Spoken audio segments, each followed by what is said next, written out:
Hello प्यारे बच्चों, मैं आपकी टीचर ममता चौहान। आज हम इस वीडियो में करेंगे फिराक गोरखपुरी द्वारा रचित रुबाइयाँ। स्टार्ट करते हैं इसकी व्याख्या। आंगन में लिए चांद के टुकड़े को खड़ी, हाथों पे झुलाती है उसे गोद भरी। रह रह के हवा में जो लौका देती है, गूंज उठती है खिलखिलाते बच्चे की हंसी। अब यहाँ पे कुछ शब्दों के अर्थ देख लेते हैं हम। चांद का टुकड़ा, यानी जो चांद का टुकड़ा है, इसका मीनिंग क्या होता है? चांद के टुकड़े का मीनिंग होता है बहुत प्रिय पुत्र। चांद के टुकड़े का मीनिंग बहुत प्रिय पुत्र। गोद भरी, गोद भरी का मतलब क्या है? गोद में लेकर, गोद में उठाकर। लौका देती, लौका देती का मतलब क्या होता है? उछाल उछाल कर बच्चे के प्रति अपना स्नेह प्यार प्रकट करते हुए। सॉरी, आगे देख लेते हैं इसकी व्याख्या। पहले प्रश्न देख लो। प्रस्तुत पद्यांश हिंदी की पाठ्य पुस्तक आरोह भाग 2 में संकलित कविता रुबाइयों में से अवतरित है, लिया गया है और इसके शायर फिराक गोरखपुरी हैं। व्याख्या।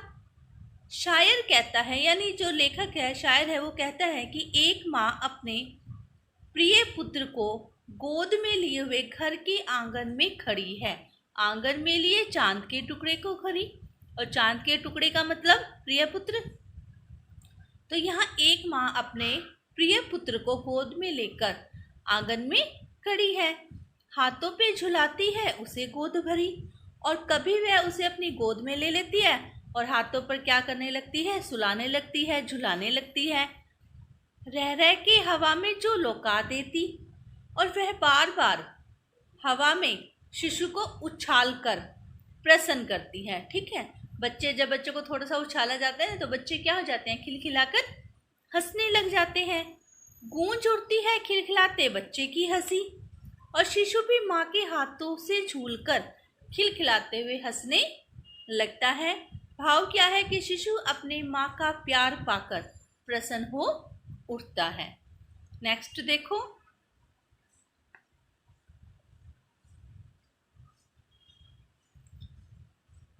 नहला के छलके निर्मल जल से, उलझे हुए केसुओं में कंघी करके, किस प्यार से देखता है बच्चा मुंह को, जब घुटनियों में लेके पिन्हाती कपड़े। अब यहाँ पे छलके छलके का मतलब क्या है? छलके का मतलब है ढुलक कर गिरना। बच्चा जब गोद में आता है तो एकदम ढुलक कर गिर जाता है ना नीचे। निर्मल जल से, निर्मल जल यानी स्वच्छ पावन जल। उलझे हुए केसुओं, केसुओं का मतलब बाल। घुटनियां, घुटनियों का मतलब क्या होता है? घुटने। पिन्हाती, पिन्हाती का मतलब पहनाना। पिन्हाती का मतलब पहनाना। देखो, अगर आपको कुछ शब्दों के अर्थ पता हो तो किसी भी सलाहत की, रुबाइया की, गजल की व्याख्या करना बहुत ही आसान हो जाता है। तो छलकी छलकी का मतलब क्या है? ढुलक कर गिरना। निर्मल जल से पावन शुद्ध जल।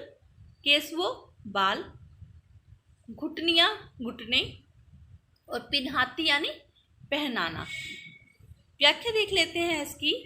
नहला के छलके निर्मल जल से, माँ ने अपने नन्हे पुत्र को स्वच्छ और निर्मल शुद्ध जल से क्या कर दिया है? नहला दिया है। और फिर वह उलझे हुए केसों में कंघी करके, और फिर वह उसके जो उलझे हुए केश हैं, बाल हैं, उसे कंघी करके संवारती है। किस प्यार से देखता है बच्चा मुंह को, और फिर जो बच्चा है वह अपनी माँ के मुख को प्यार से देखने लगता है। कब? जब घुटनियों में लेके पिन्हाती कपड़े, और जब माँ अपने घुटनों में अपने बच्चे को थाम कर समेट कर उसे कपड़े पहनाती, और वह शिशु प्यार से जो माता का मुख है उसे देखने लग जाता। यानी यहाँ माँ और बच्चे के वात्सल्य प्रेम का बहुत ही सुंदर वर्णन किया गया है। नेक्स्ट देख लो। दिवाली की शाम घर पुते और सजे, चीनी के खिलौनों जगमगाते लावे। वो रूपवती मुखड़े पे एक नर्म दमक, बच्चे के घरोंदों में जलाती है दिए। अब यहाँ पे दिवाली की शाम का वर्णन है। पुते का मतलब क्या है? रंगे हुए। दिवाली के समय समय रंग पुताई का कार्य करते हैं ना, सफेदी का। रूपवती, रूपवती का मतलब सुंदर। दमक यानी चमक, आभा की बात की जा रही है। घरौंदे का मतलब क्या होता है? बच्चों के द्वारा रेत पर बनाया गया घर। बच्चे रेत का घर बना लेते हैं ना, उसे कहा गया है। अब देखो इसकी व्याख्या। दिवाली की शाम घर पुते और सजे, यानी दिवाली की सायंकाल यानी शाम का वक्त है, वो सारा घर रंग रोगन से पुता हुआ, सजा हुआ, सुंदर लग रहा है। चीनी के खिलौने जगमगाते लावे, और माँ अपने शिशु को प्रसन्न यानी खुश करने के लिए चीनी मिट्टी के जगमगाते खिलौने लेकर आती है, ताकि जो उसका बालक है, शिशु है, वो खुश हो जाए। वो रूपवती मुखरे पे एक नरम दमक, और माँ के सुंदर मुख पर एक कोमल चमक है, एक आभा है, एक तेज है। वह अत्यधिक प्रसन्न दिखाई देती है। बच्चे के घरौंदों में जलाती है दिए, और बच्चों द्वारा रेत के बनाए हुए घर में वह एक दीपक जला आती है, रखाती है, ताकि बच्चा भी क्या हो जाए? प्रसन्न हो जाए, खुश हो जाए कि उसने भी जो घरौंदा बनाया है, घर बनाया है, वो भी क्या हो रहा है? चकमका रहा है। यानी जो बच्चे का घरौंदा है, घर है, जब वो चमक उठता है तो बच्चे के अंदर भी एक खुशी का संचार हो जाता है। चौथे रुबाई की व्याख्या करते हैं। आंगन में टुनक रहा है जिदाया है, बालक तो हुई चांद पे ललचाया है। दर्पण उसे देके कह रही है माँ, देख आईने में चांद उतर आया है। अभी यहाँ पे टुनक का अर्थ देख लेते हैं। टुनक का मतलब क्या होता है? झूठ मूठ का रोना। झूठ मूठ कर बच्चे रोते हैं ना, अपनी जिद मनवा लेते हैं। और जिदाया, जिद करना, हट करना। दर्पण शीशा, और आईने का मतलब भी है शीशा। और यहाँ हुई का मतलब है। टुनक का मतलब झूठ मूठ का रोना, जिदाया का हट करना, दर्पण और आईने का मतलब होता है शीशा। तो व्याख्या देख लो इसकी। शिशु जो है, जो पुत्र है स्त्री का, वो आंगन में झूठ मूठ का रो रहा है। आंगन में टुनक रहा है, जिदाया है, यानी आंगन में झूठ मूठ का क्या कर रहा है? रो रहा है। बालक तो हुई चांद पे ललचाया, और चांद लेने की क्या कर रहा है? जिद कर रहा है, हट कर रहा है कि चांद के साथ मैं क्या करूँगा? खेलूँगा। दर्पण उसे देके कह रही है माँ।